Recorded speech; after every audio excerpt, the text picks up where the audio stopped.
Guys good morning. ये देखो मेरी यानी उठ गई है और मैं भी उठ गई हूँ और अभी उठकर बैठी हूँ। देखो यानी मुझे जिद करने लग गई, मम्मा उठो। कल आप बोल रहे थे ना मुझे लेकर जाने को बाहर घुमाने के लिए, तो इसलिए मुझे उठा रही है। ये इसका सुबह हुआ नहीं तो ये जाने के लिए तैयार है।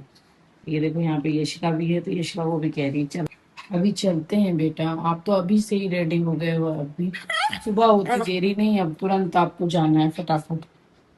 दूध पी लो पहले, उसके बाद चलना, ठीक है घूमने। अब आप सुबह ही सुबह बोल रहे हो लेकर चलो, पहले आप दूध पी लो, फिर चलते हैं साथ में, ठीक है। बस भैया गेट की तरफ चली गई, उसे लग रहा मम्मा अभी सुबह सुबह ही लेकर चलो। मैं उनको इसलिए अभी नहीं लेकर चल रही हूँ क्योंकि अभी ये थोड़ा दूध दूध पी ले, उसके बाद मैं इन्हें लेकर चलूँगा। और ये इनका मतलब है कि मम्मा आप सुबह सुबह उठ गए हो तो सबसे पहले वॉक पे लेकर चलो, घुमाने लेकर चलो मुझे सब। है नहीं, बच्चा चलते हैं, मुझे चौन